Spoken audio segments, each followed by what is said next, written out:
Bonjour, salam alaikum. J'espère que vous allez bien aujourd'hui. Donc ça y est, on est en automne. Nous, on sent la chaleur de l'automne là qui est arrivée.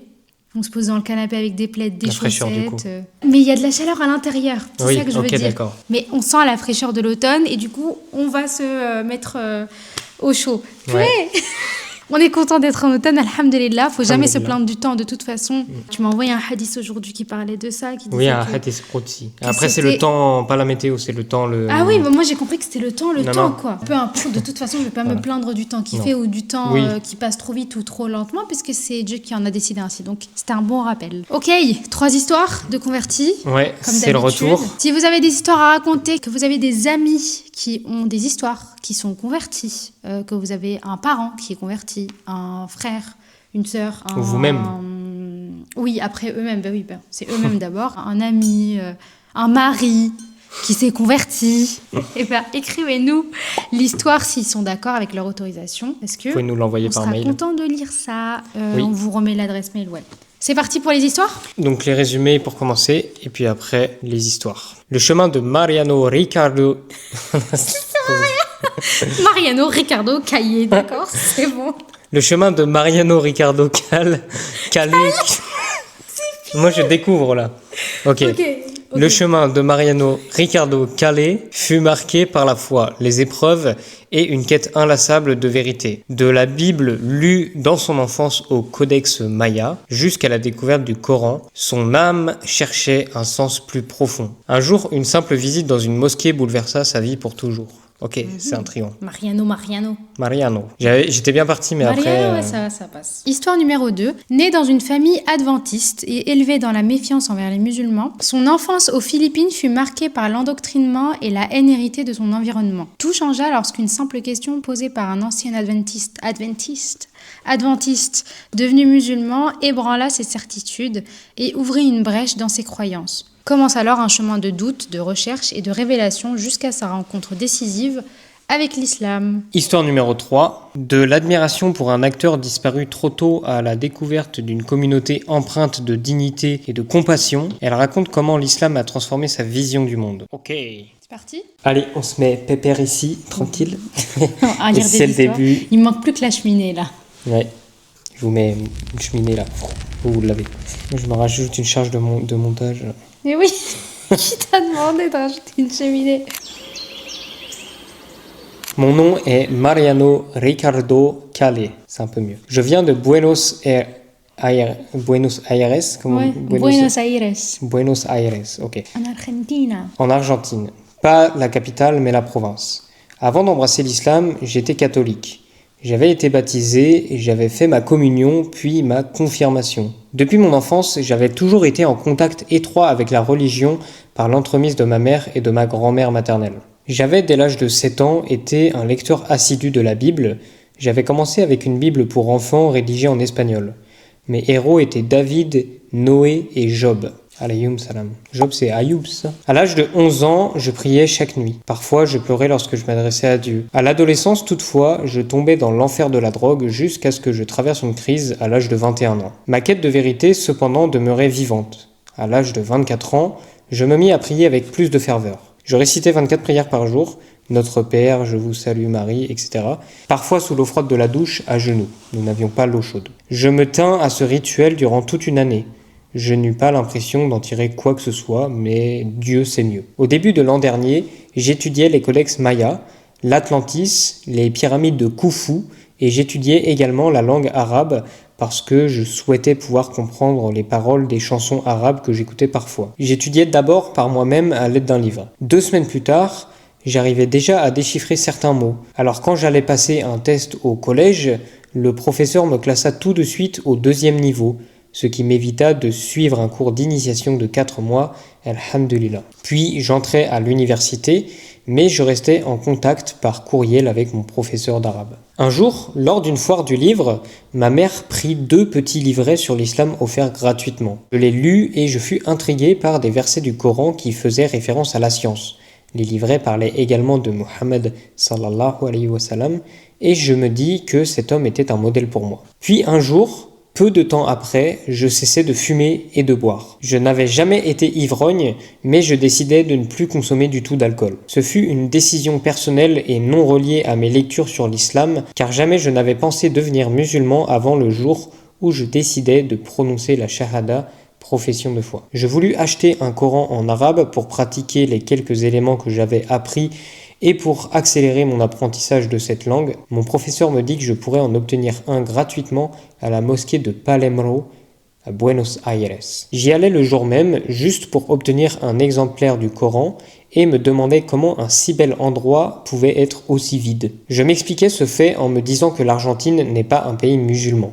Cette mosquée, cependant, était sûrement la plus belle d'Amérique latine. Il faudrait que je regarde des images. Ouais, moi aussi, j'étais curieuse après. On va vous en mettre là. Un homme qui allait devenir mon frère en islam, Ibrahim, me donna une adresse sur internet où je pouvais télécharger le Coran et l'imprimer. Cette version était à la fois en arabe et en espagnol, ce qui facilita ma compréhension. Par le passé, j'avais lu la Bible à 2 reprises et la Bhagavad Gita 2 fois également. Maintenant, j'avais le Coran et en arabe en plus. Je l'avais d'abord téléchargé pour perfectionner mon arabe, mais dès que je commençais à le lire, je sentis mon âme s'éveiller. Je m'efforçais à le lire en arabe avec un dictionnaire à portée de main. Alhamdulillah, je constatais assez vite que dans le Coran se trouvaient tous ces éléments qui manquaient tant à la Bible. Et tandis que je lisais, je me disais que le message du Coran pouvait très bien être cette vérité que j'avais tant cherchée. Personne ne me parla jamais d'islam. C'est à travers ma quête de vérité que Dieu me guida. Ma reconnaissance envers Dieu est infinie. Plus je lisais le Coran, plus j'étais convaincu que ce livre était une révélation de Dieu, comme la Bible. Par la suite, je commençais à fréquenter la mosquée et 2 semaines plus tard, je prononçais la shahada, la profession de foi, un 14 juillet. Tout au fond de moi, j'avais la conviction que Mohammed, alayhi salatu wassalam, était un messager de Dieu comme l'avaient été Jésus et Moïse entre autres. Je me mis à lire tout ce qui me tombait sous la main au sujet de l'islam et m'inscrivis à un cours d'arabe à la mosquée. Je lus sur la Aqidah, les principes de la foi, sur le Tawhid, l'unicité d'Allah, le monothéisme, et je terminais ma lecture du Coran, mais en espagnol car je voulais tout lire le plus vite possible. Au cours des 2 semaines précédant ma shahada, je me rendais régulièrement à la mosquée pour apprendre, et je trouvais toujours l'endroit très paisible. Et même si je n'avais pas encore embrassé l'islam, je priais avec les musulmans à quelques reprises, car je voulais savoir ce que l'on ressentait lorsque l'on se prosternait devant Dieu. Je savais que l'intention était très importante pour Dieu. La niya. En 2 semaines, j'appris donc à prier à la façon des musulmans. Et je rencontrais des personnes exceptionnelles qui travaillaient à la mosquée. J'aime la langue arabe et je demande à Dieu de m'aider à l'apprendre rapidement. Je prononçais la shahada devant Cheikh Nasir d'Arabie Saoudite qui remplaçait le Cheikh Hamid. Je continuais de fréquenter la mosquée régulièrement. Puis vint le mois de Ramadan, qui fut une très belle expérience. J'eus l'occasion de connaître des personnes extraordinaires, et je crois bien que 2007 fut ma plus belle année. Depuis que j'ai prononcé la shahada, je n'ai jamais raté une prière. Alhamdulillah. Ce que je trouvais difficile après ma conversion fut de laisser tomber ma petite amie, même si je savais que les choses n'étaient plus possibles entre elle et moi. Je demandais donc à Dieu de m'accorder une bonne épouse. Je me souviens que ce fut la première chose que je demandais à Dieu en tant que musulman. Et je rencontrai une femme la semaine même où j'avais prononcé la shahada. Elle n'avait jamais eu de petite amie et elle était très jolie. Dieu est vraiment capable de tout. J'avais toujours été croyant, mais maintenant, je n'avais plus le moindre doute. Je finis par annoncer à mes parents que j'étais devenu musulman. Ma mère en éprouva une certaine crainte, mais elle se rendit bientôt compte que je n'avais jamais été aussi bon envers elle et mon père. Mon frère ne dit rien du tout, puis il se mit à faire des blagues.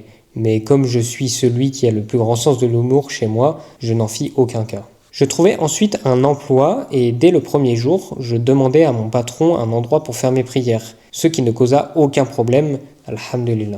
Ma vie a donc changé pour le mieux.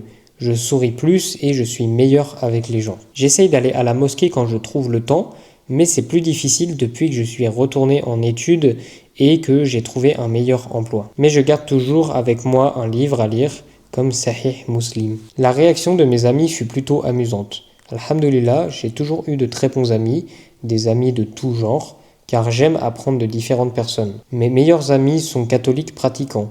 Ils vont à la messe chaque dimanche et sont encore plus assidus depuis que je suis devenu musulman. Je me suis efforcé de répondre à toutes leurs questions. Certains m'en posent beaucoup, surtout mon meilleur ami et son épouse brésilienne, qui sont adventistes, et un autre ami et son épouse qui sont de fervents catholiques. Je sais pas ce que c'est adventiste. Tu vas voir dans l'histoire d'après, c'est une branche du christianisme chez les protestants. Je demande à Dieu qu'il fasse de moi son instrument et de guider par mon intermédiaire mes parents et mes amis. S'ils ne sont pas guidés, cependant, c'est là leur destin et je dois l'accepter. De plus, mon frère cadet, je suis l'aîné, est agnostique et croit que j'ai emprunté une mauvaise voie. Je prie pour que ma famille soit guidée. Ma mère fait l'effort de me cuisiner des plats sans porc, mais je dois dire que je suis en désaccord avec certaines choses que font les membres de ma famille. Malheureusement, je n'y peux rien. J'aime Dieu et cet amour est plus fort que tout ce que je peux ressentir pour les membres de ma famille. J'aime le prophète Mohammed sallallahu alayhi wa sallam et pour être un véritable croyant, je dois l'aimer plus que quiconque sur cette terre. Et j'aime l'islam, ma religion, car la meilleure action que je puisse faire est d'adorer Dieu. J'ai maintenant tout ce dont j'ai rêvé, j'ai obtenu le meilleur emploi que je pouvais espérer, j'étudie à nouveau et je m'occupe des préparatifs de mon mariage avec cette femme que Dieu a mise sur mon chemin. Ouais. J'ai beaucoup aimé mignon. cette histoire. Ouais. C'est une histoire assez différente de ce qu'on a l'habitude de lire. Elle est très positive. Il ne s'est pas passé beaucoup de choses dans le sens où il n'a pas vécu un trauma, il n'a pas vécu quelque chose qui l'a fait remettre en question, mais juste le simple fait de vouloir apprendre l'arabe, c'est ça qui l'a guidé. C'est de la curiosité. Je veux revenir dessus. Ouais. Parce que déjà, on revient juste au début, avant de revenir sur l'arabe. J'avais, dès l'âge de 7 ans, été un lecteur assidu de la Bible. C'est marrant, il y a l'âge de 7 ans qui revient. C'est l'âge, on dit, auquel on doit commencer la prière. Vraiment commencer à éveiller l'enfant.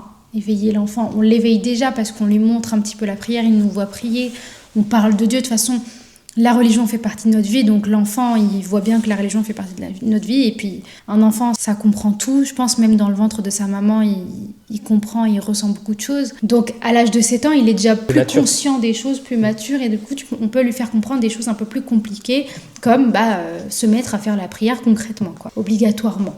Après, c'est pas obligatoire, c'est vraiment obligatoire à partir du moment où on de est... 10 ans. C'est pas 10 ans, c'est à la puberté, oui. À la puberté. Oui. Mais bon, après, la puberté dépend de chaque personne. Ça peut être 10 ans comme ça peut être 16 ans. Et puis, c'est ce qu'on appelle l'âge de raison en Occident. Voilà. Donc, c'est marrant que l'âge revienne dans cette histoire, alors qu'on, pour l'instant, il est chrétien. Hein, il parle de Bible et pas de Coran. Mais j'ai trouvé ça amusant. Donc, pour revenir à l'arabe, il a commencé à apprendre la langue arabe. C'était pas du tout par rapport au Coran ou par rapport à l'islam ou quoi. C'était pour comprendre les paroles de chansons arabes. Alors... On est d'accord que les chansons, c'est pas quelque chose de forcément très halal, très conseillé dans l'islam. On ne dit pas que c'est interdit, il y a beaucoup d'avis. La plupart disent que c'est quelque chose de plutôt néfaste pour notre vie, mais on va pas se prononcer là-dessus aujourd'hui. Voilà. Il y a 2 statuts, en gros. Il y a le statut haram et makruh, mais ça c'est un autre sujet, on en parlera une autre fois, Inch'Allah. Ouais, c'est ça. Et c'est marrant que dans sa vie, il soit passé... Parce qu'on en a parlé dans une vidéo, 3 histoires, on était dans un parc, c'était à l'extérieur, c'était en été, quand il faisait chaud. On parlait du fait que des fois, on prend des directions qui n'ont pas forcément l'air très halal, qui n'ont pas forcément l'air d'être très saines, mais qui nous font revenir dans un chemin sain. Et moi, je trouve ça très amusant qu'il ait dû apprendre l'arabe pour, à la base, écouter et comprendre des musiques arabe, donc pas quelque chose de forcément bien. Très encouragé, quoi. Mais le fait qu'il ait appris l'arabe pour cette chose-là l'a aidé derrière à comprendre le Coran, à lire le Coran et du coup à aider sa conversion. Donc c'est pour ça que je dis quand on vit un truc, c'est pour ça que je dis ça l'autre jour, quand quelqu'un vit un truc de l'extérieur et qu'on a l'impression que ce qu'il fait c'est haram ou que c'est pas bien, c'est makruh, ce que vous voulez, des fois on ferait juste mieux de lui souhaiter du bien et se taire et attendre parce que le plan de Dieu est autre que ce que nous on a dans la tête, quoi. Et toi aussi, t'as quelque chose d'un petit peu similaire parce qu'à la base tu viens d'un milieu très musique, voilà, parce que c'est le beatbox, quoi, toi qui t'a intéressé, pas chanter ni écouter de la musique ou quoi, mais le fait d'avoir appris le beatbox, t'as appris à faire des sons qui aujourd'hui t'aident à apprendre l'arabe parce qu'on prend des cours d'arabe à 2. Moi aussi, je reprends tout du début. Je pense que certains vont connaître la méthode. La Nourania. Ouais. Et je reprends moi aussi et j'ai remarqué que finalement, il y a des lettres de l'alphabet que je ne prononçais pas bien. Je parle pas des manières de parler à Djibouti, le jim, on le dit gueux, on le dit pas jim. Je parle pas de ça, je parle de la manière. Quand je lisais l'alphabet avant, je disais sad. Je disais pas sad, tu vois. C'est des petites choses, on dirait pas, mais ça va m'aider derrière pour le tajwid. Oui, c'est ça, oui. Oui, par exemple, le kha, tu vas pas, avant tu le disais pas. Je disais kha. Kha. Bon, on va pas rentrer dans un cours d'arabe, mais voilà ce qu'on fait. Et en gros, ouais, pour revenir sur ce que Lola disait, moi qui viens d'un milieu très musique, beatbox, et ben, c'est très phonatoire, c'est l'appareil buccal. Et donc, ça m'a donné une maîtrise de la bouche qui, aujourd'hui, me facilite énormément pour l'apprentissage de l'arabe, de la nourania et du tajwid. Oui. Sûr. Là où, et alhamdoulilah, c'est pas moi, c'est Dieu. Oui. Mais t'imagines, moi je parle arabe et je faisais beaucoup d'erreurs.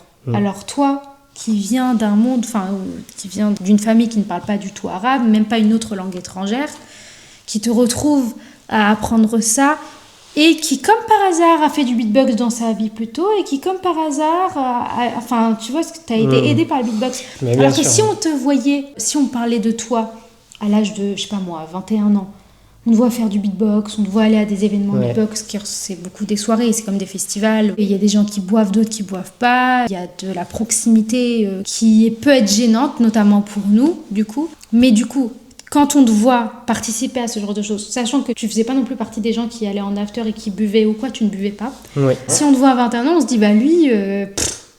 il est foutu, quoi. Ouais, lui, il est égaré. Il est égaré. On pourrait se dire ça. Alors que... En fait, non, il faut pas juger. Il faut pas juger. Et même une personne qui est très bien dans son dîne aujourd'hui, on peut se dire, ouais, lui, c'est sûr, il va aller au paradis et tout.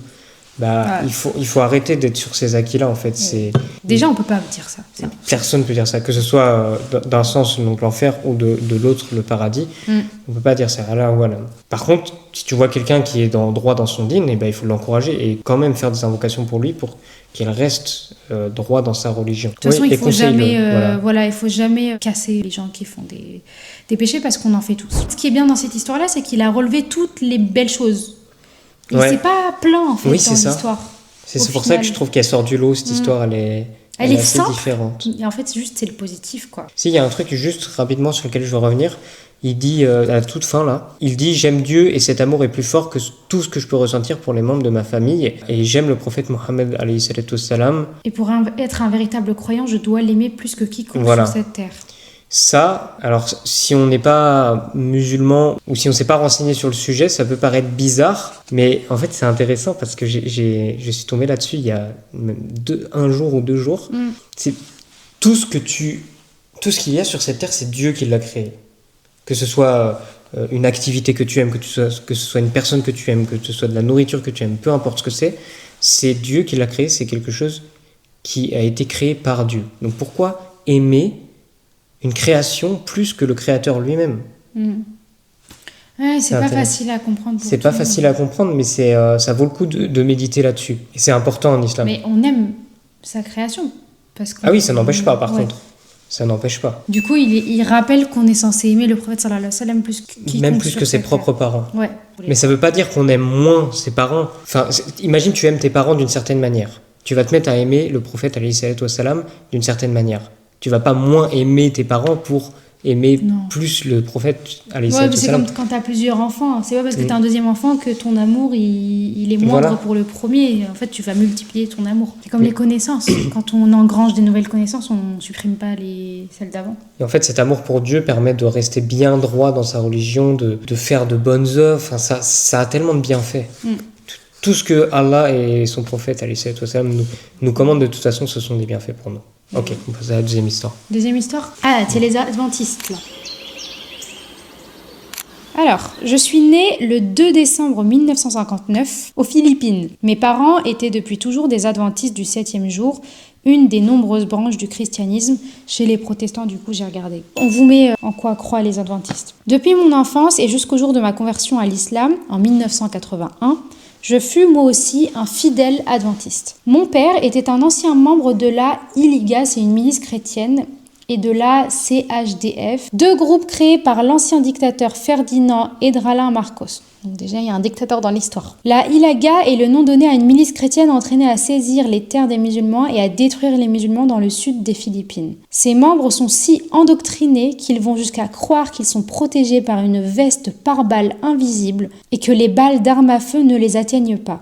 Ils sont connus pour avoir déjà coupé, fait rôtir et manger les oreilles droites de leurs victimes. Ils font brûler les autres oreilles et en recueillent les cendres qu'ils transfèrent dans un petit contenant qui leur sert de pendentif. Les membres de la Ilaga croient que plus ils tueront de musulmans, plus ils auront de pouvoir. Enfant, je fus endoctrinée par mes parents qui firent tout pour me convaincre que les musulmans étaient des païens. Ils me disaient que les musulmans étaient belliqueux, traîtres, irrespectueux des lois, qu'ils aimaient tuer les non-musulmans et que toutes les caractéristiques négatives de l'humanité se trouvaient dans les doctrines des musulmans. En fait, quand j'étais chrétien, je ne connaissais même pas la différence entre l'islam, les musulmans, les moraux, ce que c'est les moraux. Pour moi, ils étaient tous synonymes de paganisme. Ce que je savais des musulmans, c'est qu'ils étaient païens et idiots. Je fus éduquée dans une institution éducative chrétienne conservatrice. Dès mes premières années en ces lieux, on nous enseignait sans relâche à ouvrir la Bible à n'importe quelle page et à expliquer le texte qui tombait sous nos yeux. Durant ma jeunesse, je travaillais pour de nombreuses paroisses au sein des églises adventistes du 7e jour. En 1981, donc on fait un bond en avant, je reçus une formation intensive chez les adventistes à Pagadian City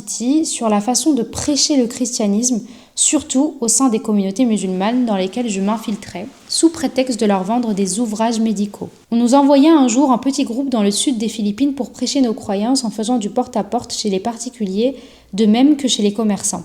Notre but premier était de ramasser des fonds et de répandre nos doctrines afin que les musulmans se convertissent au christianisme ou, plus précisément, à l'adventisme. De nos jours encore, on trouve des institutions chrétiennes en plein cœur des quartiers musulmans à Mindanao, dont le but n'est pas difficile à deviner. Un jour, on m'envoya dans les bureaux d'une compagnie de transport maritime, et c'est là que je rencontrai pour la première fois un intellectuel musulman. Il s'appelait Najib Rasoul Fernandez, et c'était un ancien adventiste converti à l'islam. Nous découvrîmes plus tard que nous avions été voisins durant notre enfance et que nos parents et la famille de son oncle étaient amis et voisins. Je me présentai d'abord à lui, il m'accueillit chaleureusement et me demanda « Êtes-vous un adventiste du 7e jour ?» Je répondis « Oui, bien sûr. Croyez-vous en Jésus ?»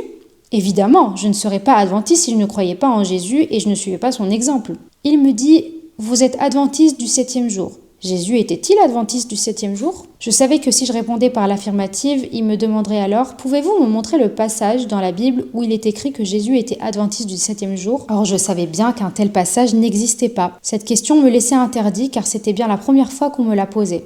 Je décidai de l'éluder et je changeai de sujet. Mais il me regarda droit dans les yeux et répéta sa question en ajoutant « Si vous êtes incapable de répondre à cette question, je vous prie de bien vouloir la poser à votre leader et de me transmettre sa réponse. » Nous poursuivîmes notre conversation et il me révéla le véritable nom de Jésus, alayhi salam. Son nom est Isa, le Messie, fils de Marie, et il était prophète et messager de Dieu. La religion de tous les prophètes de Dieu était l'islam. Ils étaient donc tous musulmans. Il me parlait également du point de vue de l'islam sur le jour de la résurrection, le paradis et l'enfer, les anges, la prophétie, les livres révélés, etc. Ces paroles étaient comme des coups de tonnerre qui me réveillaient enfin du profond sommeil dans lequel j'étais plongée. Je retournai voir mon leader religieux avec lequel je travaillais. Je lui résumai la conversation que j'avais eue avec ce musulman et lui demandai quelle était la religion de Marie et de Jésus. Plutôt que de répondre à ma question, il me mit en garde contre le fait d'adresser de nouveau la parole à M. Fernandez. Sans quoi je serais excommuniée. Mais sa réaction ne fit que m'inciter davantage à faire des recherches sur l'islam tout en semant un profond doute dans mon cœur sur ma véritable appartenance aux adventistes du 7e jour. Car si nous étions réellement sur la bonne voie, nous n'avions aucune raison d'avoir peur de discuter avec des gens appartenant à d'autres religions. J'ignorais sa mise en garde et retournai voir M. Fernandez qui me demanda « Est-ce que Joseph, Marie et les 12 disciples adoraient Jésus et lui adressaient leurs prières comme vous le faites aujourd'hui ?» Je demeurai bouche bée. Je retournai voir mon leader et me mis à débattre avec lui. Après cette confrontation, il m'ordonna de faire ma valise et de quitter les lieux. Pourtant, je n'étais pas encore prêt à m'identifier comme musulman, ce que mon leader et mes collègues ne tardèrent cependant pas à faire. Ils me dirent qu'ils ne pouvaient plus se fier à moi pour faire notre travail de prêche au sein des communautés musulmanes. Confus et en larmes, je fus forcé de quitter mes compagnons des adventistes du 7e jour. Cet incident constitua un tournant dans ma vie et m'amena à me rapprocher de l'islam, que j'embrassai enfin quelques mois plus tard, en septembre 1981, à Isabela, toujours aux Philippines. Je méditais beaucoup. Le centre du monde musulman se trouve au Moyen-Orient. Si l'Occident et l'Orient connaissaient la vie des prophètes, et surtout celle de Jésus, que dire du Moyen-Orient ? Le lieu de naissance de la plupart des prophètes est lieu de la Kaaba, la maison de Dieu, érigée par Ibrahim, alayhi salam. Il y a près de 2 milliards de musulmans dans le monde et plus de gens se convertissent à l'islam qu'à toute autre religion. Ces questions m'amenèrent à faire des recherches sur l'histoire du Moyen-Orient et sur la vie du dernier prophète de Dieu, alayhi salatu salam. Avant de rencontrer M. Fernandez, j'avais toujours cru que les musulmans ne croyaient pas en Dieu, qu'ils étaient des païens. Dans mon esprit, ils étaient tous voués à l'enfer. Certains non-musulmans considèrent les musulmans comme des rats, comme une menace à une société développée et pacifique. C'est peut-être la raison pour laquelle certains pays vont jusqu'à faire un nettoyage ethnique et privent les musulmans des droits humains les plus fondamentaux. Dans mon pays natal, il y a une maxime connue qui dit « Un bon musulman est un musulman mort ». J'ai embrassé l'islam après avoir découvert qu'il s'agissait de la véritable voie à suivre, la voie choisie par Dieu pour l'humanité et transmise aux hommes par les prophètes. Et le Coran est le seul livre parfait de Dieu qui n'a jamais été révisé ou altéré.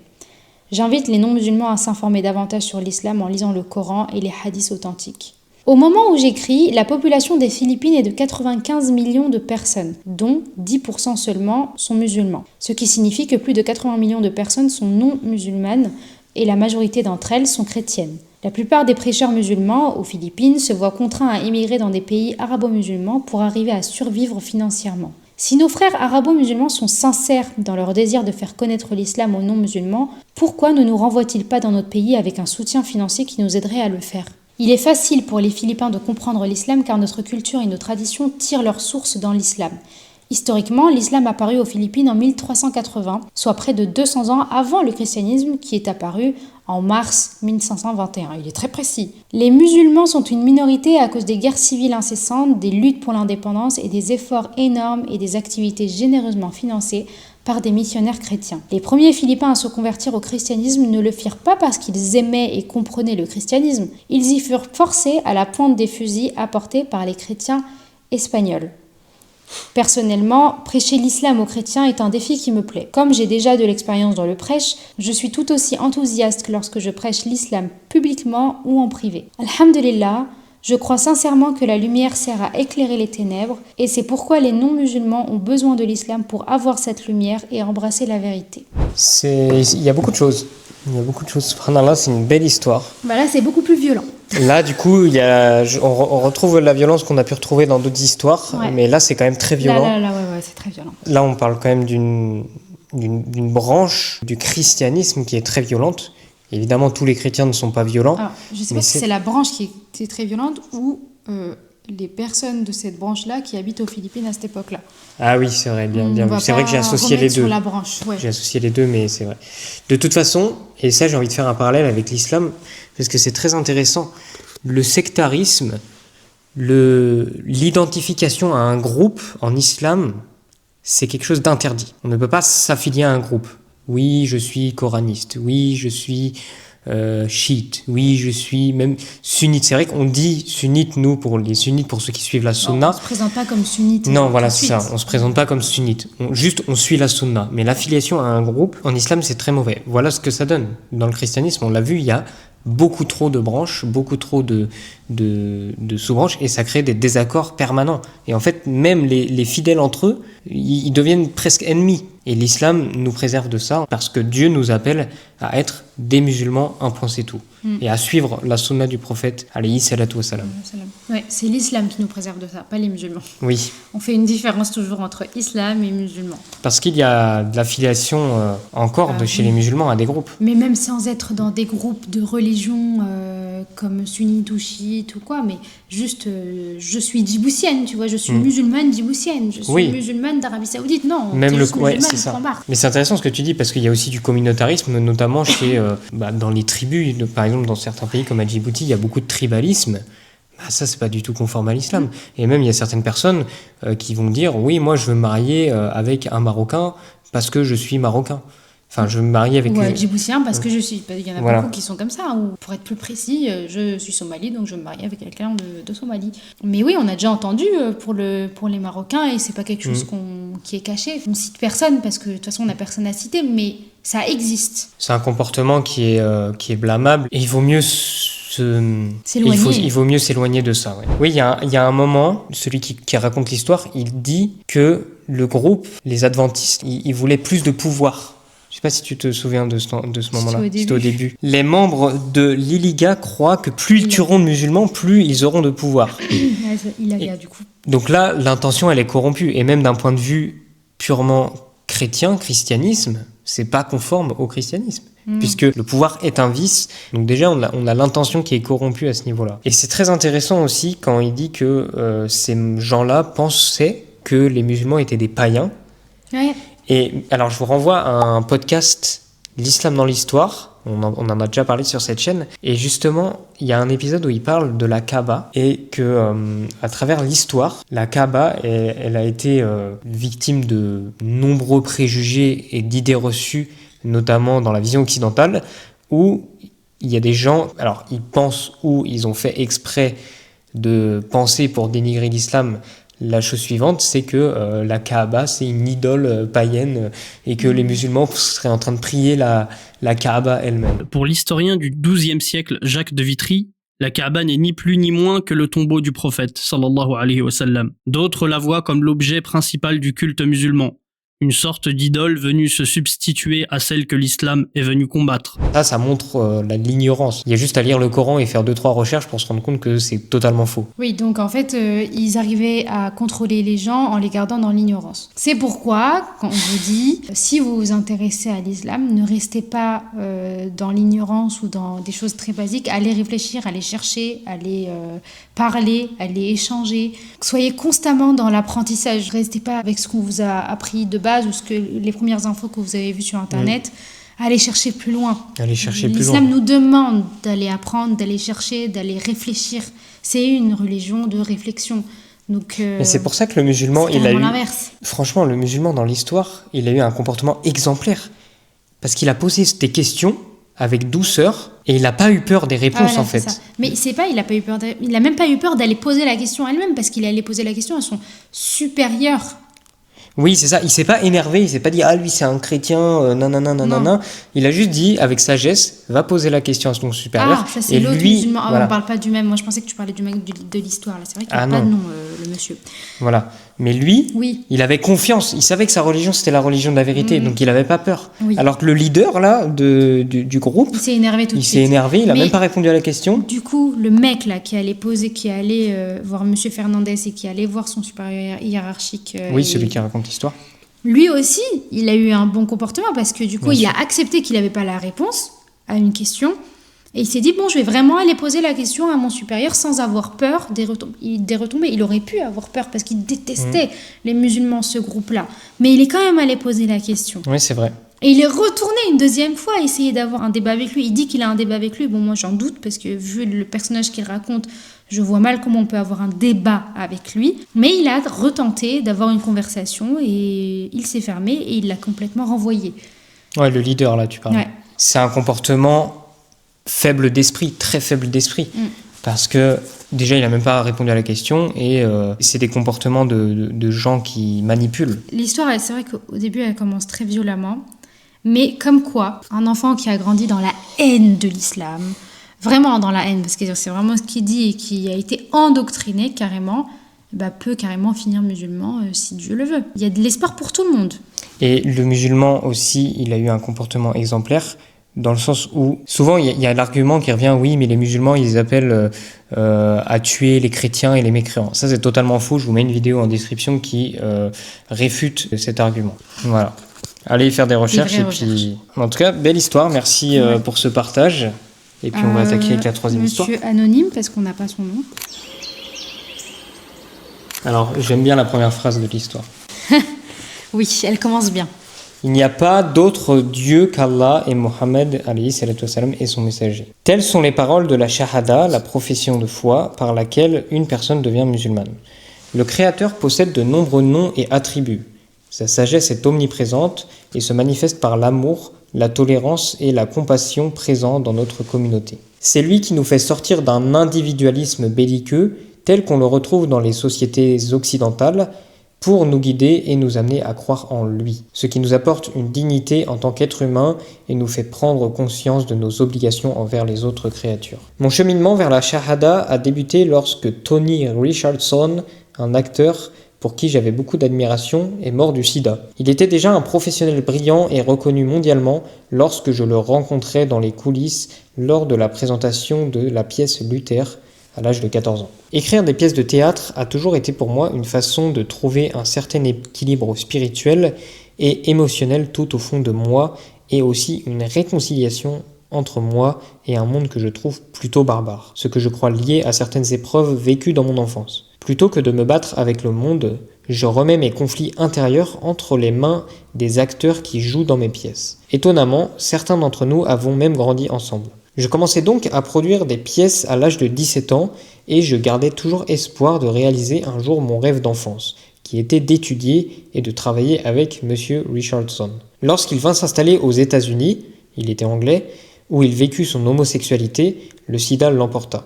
Cela fut un choc pour moi et je sentis que cet événement avait ébranlé davantage mon sentiment d'appartenance envers la société américaine.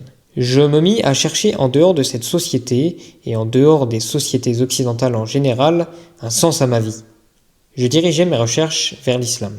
Les ancêtres de ma mère étaient des juifs d'Espagne qui vivaient entourés de musulmans jusqu'à ce que l'Inquisition expulse la communauté juive en 1492. Dans ma mémoire historique, que je ressens profondément, l'appel du Médine est aussi profond que les mouvements de l'océan et le mouvement oscillant des bateaux, que le bruit des sabots des chevaux à travers le désert ou qu'une déclaration d'amour face à l'oppression. Je sentis la naissance d'une histoire au fond de moi et la pièce prit forme lorsque j'appris qu'un calife ottoman avait fait preuve d'humanité envers des réfugiés juifs à l'époque où mes ancêtres se faisaient expulser. Dieu guida mon apprentissage et j'appris l'islam en faisant la connaissance de personnes aussi diverses que l'imam Sidiri de la South Bay Islamic Association et ma chère sœur adoptive Maria, qui fait partie des Premières Nations. Elle est musulmane et elle écrit pour le magazine Iqra. Ma première interview fut dans une boucherie halal, viande considérée comme licite dans la foi islamique, dans le San Francisco Mission District, où ma vision de ce qu'est de vivre l'islam fut profondément influencée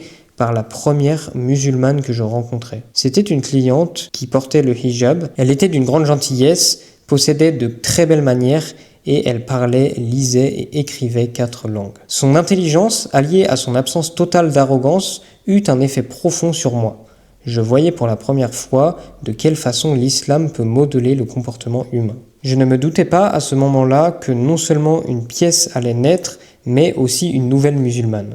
Mes recherches m'amenèrent à découvrir plus qu'une simple série de faits sur l'islam, car l'islam est une religion vivante. J'appris comment les musulmans se comportent avec une dignité et une bienveillance telles qu'elles les élèvent au-dessus de l'esclave américain, de la compétition sexuelle et de la violence. J'appris que les femmes et les hommes de religion musulmane peuvent se trouver en présence les uns des autres sans s'entre-déchirer, verbalement et physiquement. Et j'appris qu'une tenue vestimentaire modeste peut élever le comportement humain et faire prendre conscience aux hommes et aux femmes de leurs valeurs spirituelles. Pourquoi cela m'apparut-il aussi étonnant et aussi étonnamment nouveau ? Comme la plupart des femmes américaines, j'ai grandi dans cette atmosphère d'esclavagisme.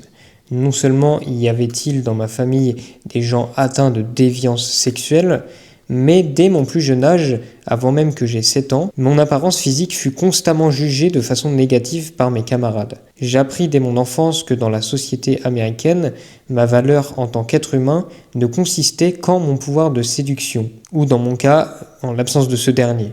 Inutile de préciser que dans un tel environnement, les garçons et les filles, les hommes et les femmes, développent souvent un ressentiment envers le sexe opposé. Ils souhaitent désespérément être acceptés de leur père, et cette acceptation dépend souvent de l'apparence physique et de la perception qu'ont les autres de cette apparence, et non pas de la gentillesse, de la compassion ou même de l'intelligence. Bien que je ne m'attende pas à trouver la perfection chez les musulmans, il demeure que les différences sociales sont profondes entre le monde occidental et le monde islamique, et ne peuvent que profondément étonner une personne comme moi. Mes handicaps ne me permettent pas de jeûner ni de prier dans les mêmes positions que les musulmans, mais j'aime et je respecte l'islam que j'ai connu par l'attitude et les paroles d'hommes et de femmes que j'ai rencontrés à Amila, American Muslims Intent on Learning and Activism, et ailleurs, chez qui je trouve une absence de conflit émotionnel et un sens de la spiritualité très développé. J'admire profondément le respect de l'islam pour le droit des femmes et des hommes, pour la modestie vestimentaire, pour la sobriété et le mariage, deux importants aspects de ma vie, car je suis sobre depuis maintenant 21 ans et je suis également heureuse de mon mariage. Je trouve merveilleux de penser que plus d'1 milliard de musulmans partagent mes croyances et voient comme moi l'importance du mariage et le développement d'une personne et l'importance de rester loin de l'alcool et des drogues. Quel est donc le plus grand bénéfice de l'islam ? Dans une société qui exerce sur nous de constantes pressions pour que nous cédions à nos instincts les plus bas sans se soucier des conséquences, l'islam nous amène à nous considérer comme des êtres humains créés par Dieu, avec la capacité de prendre nos responsabilités dans nos relations avec les autres. Par la prière, la charité, la sobriété et l'éducation, si nous suivons la voie de l'islam, il y a de fortes chances que nous élevions des enfants qui ne connaîtront pas la violence ni l'exploitation qui trop souvent privent parents et enfants d'écoles et de quartiers sécuritaires et parfois même de leur vie. L'histoire, elle ressort moins du lot que les autres. C'est pas une histoire où on sait qu'elle a vécu des choses énormes, même si derrière ça me touche parce que c'est une personne... Enfin, ce qui me touche dans son histoire, c'est que ce soit une personne qui n'a pas les moyens de prier, les moyens physiques, oui. de prier comme tout le monde ou de jeûner. Quand elle dit, et c'est vrai qu'elle n'en a pas beaucoup parlé dans l'histoire, elle l'a juste évoqué une fois quand elle dit que je suis sobre depuis 21 ans, on comprend qu'il y a eu de l'addiction à l'alcool à un moment donné. Si je comprends bien, elle n'a pas précisé son âge, on est d'accord, elle a pas, on ne sait pas quel âge elle a, on ne sait pas... Ok. Mais on comprend qu'elle a eu des périodes très très très sombres dans sa vie. Ce que je comprends pas, c'est son déclic du début, là où l'acteur est décédé du sida. Je comprends pas en quoi ce déclic a changé sa vie. J'arrive pas à comprendre.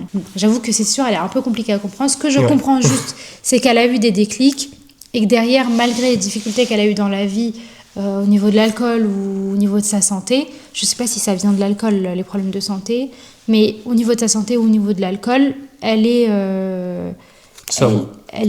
oui, mais elle est musulmane et elle fait quand même l'effort d'aller prier, même si elle ne peut pas prier comme tout le monde, elle fait quand même l'effort possiblement de jeûner, même si elle a du mal.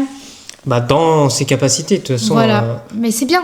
Tu vois, il y en a, ils ont très peu, mais ils font quand même leur maximum du maximum. Donc quand tu les vois eux, tu te dis purée, moi qui suis en bonne santé, qui ai mes 4 membres, qui voit, qui sent, qui a tous mes sens aussi, qui sont parfaitement utilisables, je peux pas me plaindre, tu vois. Et puis de toute façon, en islam, il y a une facilité pour les gens qui n'ont pas la capacité d'être debout ou de jeûner, etc. Oui, c'est au cas par cas, en fait. Selon ta situation, tu vas pratiquer différemment ta religion. Mais ce que je veux dire, c'est que c'est admirable de voir des gens qui ont des difficultés dans la vie, de santé, ce que tu veux, mais d'être quand même accrochés à leur religion, à dire je vais le faire, je vais y réussir. Tu sais, il y a des vidéos sur Insta, je sais pas si vous êtes tombé dessus, ou sur TikTok, des vidéos où tu as des personnes qui n'ont pas leurs membres, tu sais, qui ont que leurs mains ou qui ont qu'une main sur 4, ou peu importe la raison, et qui sont quand même en train de prier, mais tu sais, qui font le soujoud, tu vois, alors qu'ils n'ont pas la condition physique. Et ça, tu te dis, purée, faut que j'ai honte de moi, de me plaindre du temps ou de me plaindre d'avoir mal aux pieds, alors que... Ouais, alhamdoulilah, on a tous nos membres, on est en sécurité, on a à manger, on est en bonne santé. C'est une épreuve, on doit être reconnaissant. Oui, excuse-moi. À un moment, elle parle aussi de comment elle ressent l'appel du muezzin, comment elle le vit. Ça, c'est quelque chose qui est relaté par pas mal de personnes qui entendent pour la première fois l'appel à la prière, et même des musulmans qui ont l'habitude d'entendre l'appel à la prière. La sensation qu'on ressent, j'aime beaucoup la comparaison qu'elle a faite, même si elle est compliquée à comprendre, quand elle compare ça au mouvement de l'océan, quand elle compare ça au bruit des saveaux, ou quand elle compare ça à une déclaration d'amour face à l'oppression, ça prouve à quel point c'est profond et c'est beau d'entendre l'appel à la prière. Alors, et que c'est naturel aussi. C'est dommage parce qu'elle ne nous raconte pas où est-ce qu'elle l'a entendu, et que c'est naturel, aussi. Il n'y a pas des précisions peut-être là-dessus. En Espagne, est-ce que s'il y a des gens qui vivent en Espagne, là où il y a un passé très musulman, dites-nous s'il y a encore l'appel à la prière aujourd'hui ou si c'est quelque chose qui n'est plus peut-être dans certains villages où c'est autorisé. Globalement, en Espagne, non. Enfin, nous, On ne pense pas, mais peut-être que dans des petits villages, ça se fait, hein, si le maire est OK. Ouais. Toi, t'as voyagé un petit peu en Espagne et t'as jamais entendu le adhan? Non, jamais entendu. On est allé en Andalousie, on n'a jamais entendu. Bon, s'il y en a parmi vous qui savent, dites-nous. Et j'aime bien quand elle parle de ses ancêtres juifs, pour dire pourquoi elle s'est intéressée à l'islam, mais elle s'est rappelée de son histoire. Ça veut dire qu'elle a fait des recherches sur son histoire et qu'elle s'intéresse à ses ancêtres. Et ça, c'est intéressant de... Encore une fois, on tombe sur des personnes qui font des recherches, qui s'intéressent à la vie, qui se posent des questions et qui sont curieux, quoi. L'islam, c'est tout le contraire de suivre bêtement une religion. L'islam, ça se suit et ça s'applique avec beaucoup de réflexion. Par contre, oui, il y a des musulmans qui suivent aveuglément l'islam, comme c'est le cas dans n'importe quelle religion, en fait. Et comme c'est le cas dans nos sociétés. Il y a des gens, ils suivent bêtement les codes de la société, sans réfléchir, sans avoir remis en question ce qu'on leur a appris, ce qu'on nous a inculqué depuis qu'on est petit. En Occident, on fait face au même sort, en fait, que ces musulmans qui appliquent sans réfléchir les choses. Oui, qui appliquent sans réfléchir des choses. C'est pas des musulmans qui suivent aveuglément l'islam. Parce que pour le coup, nous aussi, on suit aveuglément l'islam. Parce que c'est notre religion, on la vit. Mais oui, je vois ce que tu veux dire. On suit aveuglément les commandements de Dieu parce qu'il nous les a demandés. Mais ça n'empêche pas de se poser des questions. Sur les commandements aussi. Voilà, hein, bien sûr. Pour comprendre pourquoi ce commandement-là, à ce moment-là, pourquoi on doit faire ça à ce moment-là. Qui a ordonné ça? Est-ce que c'est forcément Dieu qui a ordonné ça? Mais quand est-ce qu'il a ordonné ça? Dans quelle situation il a ordonné ça? Parce que les musulmans, nous, nos prières, là, on en a 5 par jour. C'est évolutif, oui. Voilà, c'est pas depuis Adam, alayhi salam. Oui, par exemple, juste la prière, pourquoi on prie? C'est pas mauvais de se poser cette question-là. Pourquoi on prie 5 fois par jour? Faites vos recherches et vous allez voir les bienfaits, en fait. C'est surtout un bienfait, c'est une bénédiction, c'est une miséricorde aussi. C'est tout ça à la fois. Donc, c'est pour se rappeler de Dieu, c'est pour ne pas oublier. Parce que sinon, nous, l'être humain, on a été créé faible. On retourne vite vers nos passions, on retourne vite vers la corruption du cœur. En fait, notre intention est noircie si on abandonne la prière. Si on la purifie pas. Si on la purifie c'est pas. Comme une maison. Si on la nettoie pas, elle se salit, la maison. Voilà, c'est ça. Vous n'avez pas le choix. C'est un nettoyage spirituel, la prière. Subhanallah. Et ça arrive même si vous avez l'impression d'être très proche de Dieu. Ça m'est arrivé il y a pas longtemps, là, dans la prière, avoir des prières où t'es vraiment à fond dans ta prière, et puis d'un coup, tu sais pas comment ça s'est passé, mais vraiment, ça se passe en l'espace de quelques secondes. Tu te mets à réfléchir à carrément autre chose et t'es plus dans ta prière. Ouais, la distraction. Vraiment, quelques secondes. Quelques secondes pour ça arrive, quelques secondes pour s'en rendre compte, quelques secondes pour se réveiller et se dire mais purée, je suis en train de prier là, il faut pas que ce soit mécanique. Comprends ce que tu es en train de dire, tu vois, parce qu'on les répète 5 fois par jour. Il y a beaucoup de choses qu'on répète telles quelles 5 fois par jour. Donc ça peut devenir mécanique et c'est là où est l'épreuve de Dieu. Rester concentré même avec quelque chose qu'on a l'habitude de faire. On a souvent tendance à minimiser les choses dont on a l'habitude. On minimise le fait qu'on mange 3 fois par jour. Parce qu'on mange 3 fois par jour, pour ceux qui mangent 3 fois par jour. Mais tu sais, on s'en rend même plus compte que c'est normal. On est en mode « Oh purée, j'ai pas mon repas » ou « Mon repas, j'ai moins mangé » au lieu de dire « Purée, mais je mange 3 fois par jour. » C'est pas donné à tout le monde de manger 3 fois par jour. Faut arrêter de se plaindre. Merci de nous avoir écoutés. Oui. Vous pouvez retrouver l'intégralité du podcast parce que oui, c'est vrai qu'on l'a jamais annoncé, mais ce format-là, il est disponible en podcast sur YouTube. Je sais pas s'il y en a qui l'écoutent déjà en podcast, ceux qui ont YouTube dites-nous en commentaire. Et qui peuvent juste éteindre l'écran et écouter YouTube comme moi je fais beaucoup, j'adore ça. Pour ceux qui font ça, on fait rien. Il y a vraiment rien, il y a quelques images qui défilent, mais c'est tout quoi. Il y a pas de. C'est vraiment un podcast. Ça s'écoute en audio, hein, bien sûr. Donc voilà, vous pouvez retrouver ce podcast en audio. Vous pouvez nous retrouver sur Instagram aussi, on poste du contenu exclusif. On se dirige vers un petit peu le côté motivation aussi. Côté lifestyle. Appliquer ce qu'on est en train de raconter dans les vidéos. Voilà, c'est ça. Et puis, gratitude aussi. Gratitude, de toujours être reconnaissant, c'est le message qu'on veut faire passer. Là, récemment, j'ai fait quelques réels de sport. J'ai eu des petits commentaires... merci pour la motivation, etc. Donc, merci à vous de... Ou même des gens qui viennent écrire en privé et qui font on se fait une séance de sport bientôt. C'est marrant parce que du coup, ça donne envie aux gens. C'est fou parce que tu t'attends pas à ça, quoi. Et moi, c'est le message de cette chaîne, j'ai envie de dire, venez, on se motive ensemble. Nous, on n'est pas là pour vous faire la morale ou vous donner des leçons. Et on est tous ensemble, en fait. Venez, on apprend ensemble, venez, on se motive ensemble. C'est ça le message de la chaîne. Et on assume d'apprendre. Il y a beaucoup de choses qu'on connaît pas et c'est pour ça qu'on vous partage aussi parce que derrière on s'attend à recevoir des messages qui nous expliquent ah bah ça par contre vous êtes trompé là-dessus c'est ça et puis nous comme ça derrière on va faire des recherches, on va demander à un ami imam, on va lui demander, tu lui demandes beaucoup de choses et c'est très nous ça stimule en fait de se tromper et d'en apprendre plus. Ouais. Donc n'hésitez pas à nous dire si on se trompe sur des choses, n'hésitez pas à venir rendre plus riche notre débat, notre conversation enrichir. Merci de venir enrichir encore plus notre conversation et de nous apprendre de nouvelles choses parce que vraiment pour le coup, barakallahu fikum si vous faites ça, c'est vrai, ça va vraiment nous apporter dans notre vie en fait et derrière quand on va se présenter à Dieu, ça va compter quoi. Donc c'est ça, c'est un cercle vertueux et dans la communauté, on doit s'entraider tous ensemble aussi. Voilà. On apprend des choses, on assume d'apprendre. Apprenez-nous, on vous apprend et let's go apprendre tous ensemble. Merci à vous. Oui. Barakallahu fikum.